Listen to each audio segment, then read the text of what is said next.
శ్రీకాకుళంలోని జగనన్న కాలనీలను ఎమ్మెల్యే శంకర్ అధికారులతో కలిసి పరిశీలించారు. కేంద్ర ప్రభుత్వం మంజూరు చేసిన ఇళ్లను గత ప్రభుత్వం మంజూరు చేసినట్లుగా చెప్పుకోవడం సిగ్గుచేటని ఆయన మండిపడ్డారు.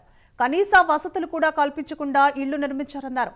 మన ఇళ్లు మన గౌరవం పేరిట జగనన్న కాలనీలో అసంపూర్తిగా నిలిచిన ఇళ్లను పూర్తి చేసేందుకు లబ్ధిదారులకు బిల్లులు చెల్లించేందుకు కూటమి ప్రభుత్వం ముందుకు వచ్చిందన్నారు.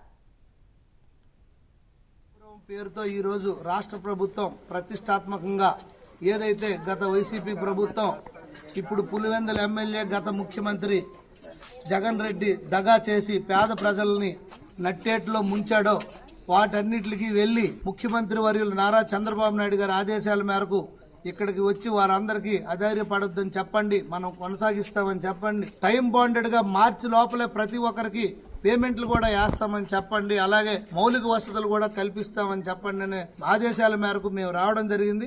ఈ సందర్భంగా నేను ఒకటే తెలియజేస్తున్నాను ఈ నియోజకవర్గ ప్రజలందరికీ కూడా, మీరు గమనించండి, గతంలో దుష్ప్రచారం చేశారు, మేము పథకాలను ఆపేస్తాం, ఈ ఇల్లులను ఆపేస్తామని.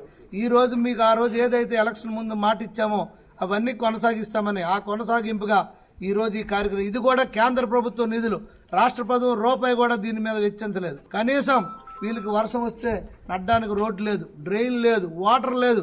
ఒక మనిషి చనిపోతే 2 రోజులు పెట్టుకున్నామని కాలనీ వాసులు గోల పెడుతున్నారు. ఇలాంటి దౌర్భాగ్య స్థితిలో ఎక్కడికక్కడే రాష్ట్ర వ్యాప్తం కూడా ఇలాగే నట్టేట ముంచేసిన ప్రభుత్వం గత ప్రభుత్వం. అందుకు నేను ఈ సందర్భంగా తెలియజేస్తున్నాను, మీరందరూ ఎప్పటికైనా ఈ కళ్ళబొల్లి మాటలు అతను నమ్మొద్దు, ఈసారి వస్తే తిప్పికొట్టండి, మీరు ఈ ఎన్డీఏ ప్రభుత్వానికి మద్దతు ఇవ్వండి, మీ అందరి ఈ మౌలిక వసతులు అన్ని కూడా తీరుస్తాం. మన గౌరవం పేరుతో ఈ రోజు రాష్ట్ర ప్రభుత్వం ప్రతిష్టాత్మకంగా ఏదైతే గత వైసీపీ ప్రభుత్వం ఇప్పుడు పులివెందుల ఎమ్మెల్యే గత ముఖ్యమంత్రి జగన్ రెడ్డి దగా చేసి పేద ప్రజల్ని నట్టేట్లో ముంచాడో వాటన్నిటికీ వెళ్లి